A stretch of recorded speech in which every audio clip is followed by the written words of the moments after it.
శ్రీమాత్రే నమ. జయ గురు దత్తాత్రేయ నమ. ఈ వీడియోలో మనం సింహరాశి వారికి అష్టమ భావంలో సంచరిస్తున్నటువంటి శని భగవానుడు ప్రస్తుతం నవంబర్ 25 నుంచి 2026 జూలై 22 వరకు రుజుమార్గంలో ప్రయాణించడం జరుగుతూ ఉంటుంది. అంటే సుమారుగా 8 నెలల పాటు శని రుజుమార్గంలో సింహరాశి వారికి అష్టమ స్థానంలో ఉండడం జరుగుతుంది. అంటే మొన్నటిదాకా వక్రగమనంలో ఉండడం వల్ల ఒక 4 నెలలు అటు ఇటుగా సప్తమ భావ ఫలితాలు ఇవ్వడం వల్ల అష్టమ భావ ఫలితాలు కొంతవరకు తగ్గుతాయి అన్నమాట. దానివల్ల జాతకుడు చివరి నిమిషంలో అయినా తను చేసిన పనుల నుంచి ప్రయత్నాల నుంచి బయటపడడం, సక్సెస్ చేసుకోవడం, కొన్నాట్లో నష్టపోవడం, ఈ విధంగా చివరి నిమిషం దాకా కూడా ఊగిసలాడుతూ జరిగిందన్నమాట. ఏదో మనం ప్రయత్నం చేసి ఒక టికెట్ కోసం అది చివరి నిమిషం దాకా మన కోసం అని చెప్పి చివరికి తప్పిపోవడం, రాకపోవడం అలా జరుగుతూ ఉండేదన్నమాట. అంటే ఆశ పెంచడం, నిరాశ కలగడం జరుగుతూ ఉంటుంది. ఇప్పుడు ఇదేమవుతుంది, వచ్చిందా ముందే తెలిసిపోతుంది. దానికోసం మనం పెద్దగా ప్రయత్నం చేయగలదు. రాదు అన్నా కూడా అదే ప్రయత్నం ఉంటుంది కాబట్టి మనం మిగతా పనులు చేసుకోవడానికి బాగుంటుంది. కాబట్టి ఇంకా ప్రొలాంగ్ అవ్వకుండా ఎప్పటి పనులు అప్పుడు సెటిల్మెంట్ చేసుకోవడానికి ఇప్పుడున్నటువంటి శని రుజుమార్గంలో ఉండడం వల్ల ఈ రాశి వారికి కొన్ని మార్పులు అన్నది రావుతుంది. అష్టం ఎప్పుడు కూడా చేంజ్ ఇచ్చేస్తూ ఉంటుంది అన్నమాట. పూర్తిగా మనిషిని మార్చేస్తూ ఉంటుంది. మార్చేసి తన జీవితాన్ని కూడా సంపూర్ణంగా మార్చడం జరుగుతూ ఉంటుంది అన్నమాట. అంటే పూర్తి మార్పు. ఒకసారి ఒక మనిషిని మనం చూసాం, ఏదో 4 సంవత్సరాల తర్వాత మళ్ళీ కనబడతాడు. ఆ కనబడటం ఎలా ఉంటుందంటే మొత్తం వాడి జీవన విధానం, లైఫ్ స్టైల్ మొత్తం మారిపోతుంది అన్నమాట. అప్పుడు ఏదో మన దగ్గర చిన్న చిన్న విషయాలు కూడా టీకి సిగరెట్కి అడుక్కునేవాడు ఒకేసారి కోటీశ్వరుడిగా 10 మందిని పెంచే స్థాయికి వెళ్ళడానికి కూడా ఈ శని కూడా కారణమవుతుంటాడు. అటువంటి మార్పుని శని యొక్క ఫలితంగా మనం చెప్పుకోవచ్చు. అది ఆ విధంగా అందరూ కూడా సాధించవచ్చు. ఈ సింహరాశి వారికి ఎలా ఉంటుందంటే ప్రస్తుతం అష్టమ శని ప్రభావం వల్ల ప్రయత్నం మనం చివరి దాకా చేస్తాం. చివరి నిమిషంలో ఆ ఫలితం వేరే వాడికి వచ్చి వాడిని పీఠం మీద కూర్చోబెడతారు. మిమ్మల్ని ఏం చేస్తారంటే ఏదో చిన్న మిస్టేక్ ఒకటి చూపించి, బాబు ఈ తిన్న పొరపాటు వల్ల నీకు ఈ పదవి ఇవ్వలేకపోతున్నావు, ఈసారికి నువ్వు ఆ వ్యక్తికి సహకరించి అభివృద్ధికి సహకరించు అని చెప్పడం జరుగుతూ ఉంటుంది. ఇది ఎలా ఉంటుందంటే ఒకేసారి చనిపోయినంత అవమానం మాట. దానికన్నా అదే బెటర్ అనిపిస్తుంటుంది. అంత అవమానాన్ని జాతకుడు పొందడం జరుగుతూ ఉంటుంది. సో ఈ విధంగా అది ఒక రాజకీయ పదవి అవ్వచ్చు, వేరే ఏదన్నా అవ్వచ్చు. ఇది ఈ విధంగా ఉంటుందన్నమాట. అంటే ఒకసారి ఏమవుతుందంటే మనకు పదవి ఇవ్వకపోయినా పర్లేదు, కానీ ఆ మైనస్ ఏదైతే ఎత్తి చూపుతుంటారో చిన్నది, అదే మనిషికి బాధ కలుగుతూ ఉంటుంది. ఈ విధంగా ఈ అష్టమ శని జాతకుని చాలా నిరాశ నిస్పృహలకి గురి చేస్తూ ఉంటుంది. కొన్ని సందర్భాల్లో అకస్మాత్తుగా కూడా మీకు అసలు ఎక్కడ అవకాశమే ఉండదు, అసలు ఆలోచనే ఉండదు. ఏదో సడన్గా జరుగుతుంది. ఆ సడన్గా జరగడంతో మిమ్మల్ని తీసుకెళ్ళి ఆ పదవిలో కూర్చోబెట్టడం జరుగుతూ ఉంటుంది. అంటే రాజీవ్ గాంధీ గారి జాతకంలో ఆ విధంగానే జరిగిందన్నమాట. ఆయన ఎక్కడో ఏదో పని చేసుకుంటూ సడన్గా వచ్చి ఆయన్ని పిఎం చేయడం జరిగింది. ఆయనది కూడా ఈ సింహ రాశి సంబంధించిన గ్రహాలు ఎక్కువగా ఉండడం. బట్ ఏదైనా జరగవచ్చని చెప్పడానికి ఉదాహరణ, రాజును బంటు చేయొచ్చు, బంటును రాజు చేయొచ్చు. ప్రస్తుతం ఈ రాశి వారికి అంటే మీరు కొంతవరకు ఏం చేయాలంటే ఎటువంటి మచ్చ లేకుండా, ఎటువంటి మైనస్ లేకుండా చాలా జాగ్రత్తగా ప్రయత్నం చేస్తే కంప్లీట్గా మీ యొక్క జీవన విధానం మారుతుంది. ముఖ్యంగా ప్రొఫెషన్ మారే అవకాశం ఉందన్నమాట. అష్టమంలో ఉన్నటువంటి శని భగవానుడు దశమాన్ని వీక్షిస్తుంటాడు తృతీయ దృష్టితో. అంటే కంప్లీట్గా జాబ్లో చేంజ్ అవ్వడం జరుగుతుంది. అంటే కొన్నాళ్ళు మీరు చేస్తున్న వృత్తికి సెలవు పెట్టి వేరే వృత్తి చేయవలసి ఉంటుంది. మీరు ఎక్కడో ఫారెన్లో ఏదో చేస్తూ ఉంటారు, టక్కన ఇక్కడ ఏదో జరిగింది, పెద్ద పెద్ద ఫ్యాక్టరీలు అన్నీ ఉంటుంటాయి, మీకు టక్కన వచ్చి ట్యాకప్ చేసి కొంతకాలం పాటు దీన్ని ఈ వృత్తి వ్యవహారాలు చూసుకోవాల్సి ఉంటుందన్నమాట. ఈ విధంగా కొన్ని మార్పులు జీవితంలో వచ్చి వృత్తిపరంగా కొంత బిజీ, కొంత మార్పులు రావడం జరుగుతుంటుంది. ఏదైనా ఒక మంచి జరగాలంటే ఈ సమయంలో ఒక చెడు కూడా జరగవలసి ఉంటుంది.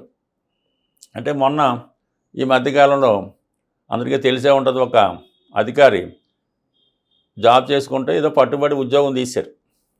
అతను రియల్ ఎస్టేట్లో మరి అంతకన్నా కొన్ని 100 కోట్లు సంపాదించాడు. సో ఈ విధంగా ఉంటుందని చెప్పడానికి ఇది ఉదాహరణ. అంటే దశమం వృత్తి మారుస్తుంది, అష్టమం నుంచి దశమం చూడటం వల్ల. అలాగే రెండో స్థానాన్ని వీక్షించడం వల్ల కుటుంబ సభ్యుల మధ్య అభిప్రాయ భేదాలు, ఆకస్మికంగా వచ్చే పదవి కోసం కుటుంబ సభ్యుల మధ్య తగువులాటలు, ధనం కోసం కీచులాటలు ఇవి జరిగే అవకాశం ఉంది. అయితే ఎట్టి పరిస్థితుల్లో కూడా అవకాశం మీకే వచ్చినప్పుడు కూడా దాన్ని కుటుంబ సభ్యులంతా కూడా వ్యతిరేకించే ప్రయత్నం కూడా చేస్తూ ఉంటారు. ఆకస్మిక ధనలాభం లాంటిది కూడా సడన్గా వచ్చే అవకాశం ఉంది. ఏ ఇన్సూరెన్స్ రూపంలోనో, ఇంకొక ఆస్తి అమ్మడం వల్ల, ఎప్పుడో ఏదో మనకి పోగొట్టుకొని తిరిగి రావడం కూడా జరుగుతూ ఉంటుంది. ఇవన్నీ ఒక ఎత్తు అయితే 5వ స్థానాన్ని వీక్షించడం వల్ల ఇది స్పెక్యులేషన్ అన్నమాట. పిల్లలు మంచి అవకాశాలు వచ్చి వాళ్ళు దూర ప్రాంతం కానీ విదేశం కానీ వెళ్ళడం, వారి నుంచి ఫిజికల్గా మీరు కొంతకాలం దూరంగా ఉండడం జరుగుతూ ఉంటుంది. అయితే చాలా వరకు వచ్చేసకపోవడం వల్ల నష్టం కూడా జరగవచ్చు. ఒక విధంగా ఆత్మీయులు కూడా దూరం అయ్యే అవకాశం ఉంది. బట్ ఏదైనా సింహరాశి వారికి వృత్తిపరమైన మార్పులు వచ్చే అవకాశం ఉంది. ఆకస్మికంగా కొన్ని జరిగే సంఘటనల కోసం కొంతమందిని దూరం చేసుకోవాల్సి ఉంటుంది. బట్ ఏదైనా సింహరాశి రవి అధిపతి శని భగవానుడు అత్యంత శత్రుగ్రహం, సంతానం అంటే కొడుకుతో సమానం. రవి తండ్రి అయితే శని భగవానుడు కుమారుడిగా ఉంటాడు కాబట్టి అంటే చాలా సందర్భాల్లో కొంతమందికి బాధ కలిగిన మీ యొక్క అభివృద్ధికి కానీ డెవలప్మెంట్ అంటే మీరు జీవితంలో ఎదగాలన్నా, నష్టపోవాలన్నా, పడిపోవాలన్నా దేనికన్నా చాలా వరకు మీ సంతానం కూడా కారణం అవ్వచ్చు. సంతానం వల్ల నష్టపోవచ్చు, లాభపడవచ్చు. అలాగే కొన్ని సందర్భాల్లో సంతానం వల్ల ఇబ్బందులు కూడా జాతకుడికి రావచ్చు. కొన్ని నిర్ణయాల వల్ల కూడా మీరు నష్టపోవడం జరుగుతూ ఉంటుంది. సో ఈ విధంగా సింహరాశి వారు నమ్ముకున్న వారి వల్ల ఇబ్బందులు ఎదుర్కోవడం జరుగుతూ ఉంటుంది. సో ఈ విధంగా సింహరాశి వారు శని భగవాన్ని గట్టిగా పట్టుకోవడం అంటే క్రమశిక్షణతో, నిజాయితీగా, ఎటువంటి మచ్చ లేకుండా జీవితంలో కష్టపడితే 100% ఆలస్యంగా అయినా ఉన్నత స్థాయికి వెళ్తారు. ఇప్పుడు జరిగే ఈ శని యొక్క ప్రయాణంలో కొన్ని మిస్టేక్స్ సరి చేసుకుంటే జీవితంలో పోగొట్టుకున్నది తిరిగి సంపాదించడానికి అవకాశం ఉంటుంది.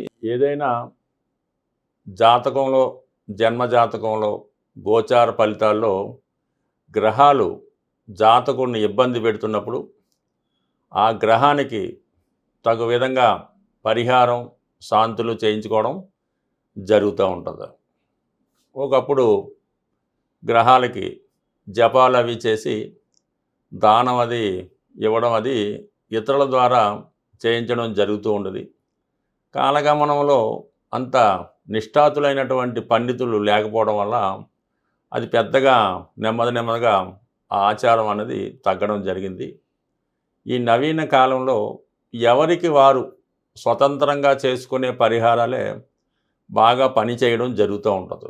కొంతవరకు దానాలు అవి చేయడం వల్ల కూడా పరిహారాలు అన్నవి న్యూట్రల్ అవ్వడం జరుగుతూ ఉంటుంది. అంటే ఏదైనా మనం చేసుకున్న దాన్ని బట్టి ఉంటుంది. అన్ని గ్రహాల్లో కల్లా శని భగవానుడు పెట్టే ఇబ్బందులు అలాగే ఉంటాయి. అతని పరిహారం కూడా చాలా సింపుల్గా ఉంటుందన్నమాట. అసలు ఒక రూపాయి ఖర్చు లేకుండా శని భగవానుడికి మనం పరిహారం చేసుకోవచ్చు. ఆ పరిహారం అంటే శని ఎలాగైతే నెమ్మదిగా సంచరిస్తుంటాడో పరిహారం కూడా నెమ్మదిగా ఫలితాన్ని ఇస్తూ ఉంటుంది. ఆ పరిహారాన్ని మీరు ఎప్పుడూ చేస్తూ ఉండాలి. ఏదో కొన్నాళ్ళు చేసి మానేస్తే కుదరదు. అది ఎప్పుడూ చేస్తూ ఉంటే దాని యొక్క ప్రభావం మీకు ఉంటుంది. శని యొక్క నెగిటివ్ ప్రభావం తగ్గి పాజిటివ్ ప్రభావం మీ మీద పడుతూ ఉంటుంది.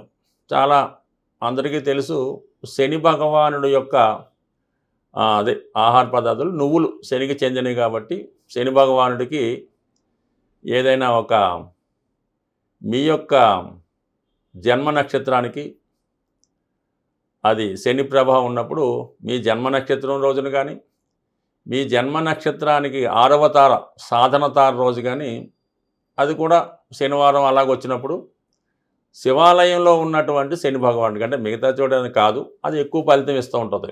శివాలయంలో ఉన్నటువంటి శని భగవానుడికి విధి విధానంగా 8 సంఖ్య వచ్చేలాగా 800 గ్రాములు తైలాభిషేకం చేసుకోవచ్చు.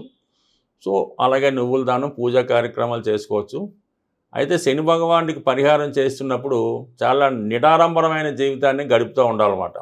ఆ రోజంతా కూడా ఆహారంలో ఆయిల్తో చేసిన తినకుండా వీలైతే ఆ ఒక్కరోజు కింద అంటే సాపాది వేసుకొని సింపుల్గా పడుకొని మిగతా విషయాలకి దూరంగా ఉండాలన్నమాట. కాపురానికి దానికి దూరంగా ఉంటూ ఆ ఒక్కరోజు జాగ్రత్తగా ఉంటే శని బాగా పనిచేస్తుంది. చేయలేని వారు సూర్యోదయానికి ముందే లెగిసి కాలకృత్యాలు తీర్చుకొని ఒక 20 నిమిషాల పాటు అంటే ఏజ్ని బట్టి పెద్దవాళ్ళు ఒకలాగా చిన్నవాళ్ళు ఒకలాగా ఇంచుమించు ఒక 40 నిమిషాలు మీరు క్విక్ వాకింగ్ కానీ రన్నింగ్ కానీ జంపింగ్ కానీ చేయడం వల్ల కంప్లీట్గా శని యాక్టివేట్ అవ్వడం జరుగుతూ ఉంటుంది.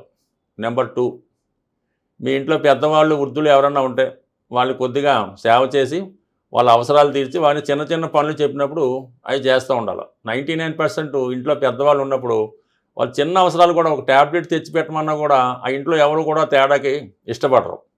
వాళ్ళే పాపం ఎవరినో బతిమాలో వాళ్ళే వెళ్ళి తెచ్చుకుంటూ ఉంటారు. అలా కాకుండా వాళ్ళ అవసరాలకి ఒక మంచి లేనివ్వటం, ఒక ట్యాబ్లెట్ తెచ్చిపెట్టడం, ఈ విధంగా పెద్దవారికి సేవ చేయడం వల్ల కంప్లీట్గా మీకు శని భగవానుడు ఆశ్రయిస్తాడు. కొద్దిగా అవకాశం ఉన్నవాళ్ళు ఇది బాగా చలికాలం కాబట్టి ఎవరైతే ఇబ్బంది పడుతుంటారో ఈ రోడ్డు పక్కన పడుకునేది ఉంటుంటారు. అటువంటి వాళ్ళకి మంచి రగ్గు కానీ కాళ్ళకి చెప్పులు కానీ ఇవ్వడం వల్ల శని భగవానుడు మీకు సంతోషించే అవకాశం ఉంది.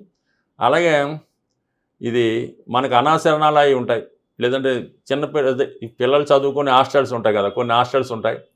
ఆ హాస్టల్లో పిల్లలకి ఏం చేస్తారంటే మీరు ఈ స్టీల్ ప్లేట్లు, వాళ్ళు భోజనం చేసే స్టీల్ ప్లేట్లు వాళ్ళు భోజనం చేసే సైజులో స్టీల్ ప్లేటు, ఒక స్టీల్ గ్లాసు, అలాగే ఒక స్టీల్ బౌలు సెట్ అంతా కలిపి ఒక 100-150 రూపాయలు రావచ్చు. అది మీ ఓపిక ఉంటే ఈ అనాథ శరణాలయాలు వృద్ధాశ్రమాల్లో వాళ్ళకి ఈ స్టీల్ ప్లేట్లు డొనేట్ చేయడం వల్ల వాళ్ళు అందులో భోజనం చేయడం వల్ల మీకు చాలా మంచి ఫలితం రావడం జరుగుతూ ఉంటుంది.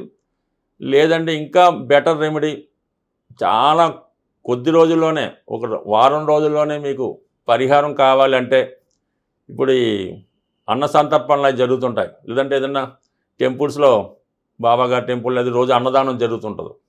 అక్కడ ఈ భోజనాలు చేసిన వెంటనే వాళ్ళ తాలూకా ప్లేట్లే కలెక్ట్ చేసి శుభ్రంగా వాటిని మీరు క్లీన్ చేయాలి. శుభ్రంగా క్లీన్ చేసి మళ్ళీ అవసరానికి అక్కడ పెట్టడం వల్ల ఇంకోటి ఏంటంటే ఈ టెంపుల్స్ వాటి దగ్గర తిరణాలు జరిగేటప్పుడు ఈ చెప్పుల స్టాండ్ ఒకటి తీసుకొని, అంటే మీరు ఒక ప్లేస్ అన్నా పెట్టుకోవచ్చు, వాళ్ళు నేను చెప్పుల స్టాండ్లో అన్నా మీరు సేవ చేయవలసి ఉంటుంది. ఆ చెప్పులు పెట్టడం మళ్ళీ వచ్చిన వెంటనే ఇవ్వడం, అంటే డబ్బులు గడ్డ తీసుకోకుండా ఈ చెప్పుల స్టాండ్ దగ్గర సేవ చేయడం వల్ల, అంటే మనకి ఈ బాబా గారు ఉన్నప్పుడు, అంటే పుట్టపర్తి సత్యసాయిబాబా గారు ఉన్నప్పుడు వాళ్ళు వాలంటీర్లు ఈ చెప్పుల షాప్ దగ్గర ఉండడానికి పోటీ పడుతూ ఉండేవారు. ఎక్కడికి వెళ్ళినా కూడా వాళ్ళు ముందు ఉంటామనేవారు. ఎందుకంటే దాని ఫలితం అనేది మీకు చాలా ఎక్కువగా మీకు కనబడుతూ ఉంటుంది. అందువల్ల ఏంటంటే ఇవి చిన్నతనం అనుకోకుండా ఈ కార్యక్రమాలు చేయడం వల్ల చాలా, అసలు ఆ పేరు మనం అనకూడదు, అంత దరిద్రంలో ఉన్నవారు కూడా ఈ సేవ చేయడం వల్ల కొద్ది రోజుల్లోనే మీరు దాని నుంచి బయటపడతారు. ఇంకా అనేకమైనటువంటి సేవలు ఉంటుంటాయి. అవి వీలున్నప్పుడు మనం చర్చిద్దాం. ఇవి సింపుల్గా కూడుకున్న సేవలు కాబట్టి ఇది ఒకసారి ప్రయత్నం చేసి చూడండి. మీకు 24 అవర్స్లోనే ఫలితం అన్నది ఖచ్చితంగా వస్తుంది. రాసి పెట్టుకోండి. స్వస్తి.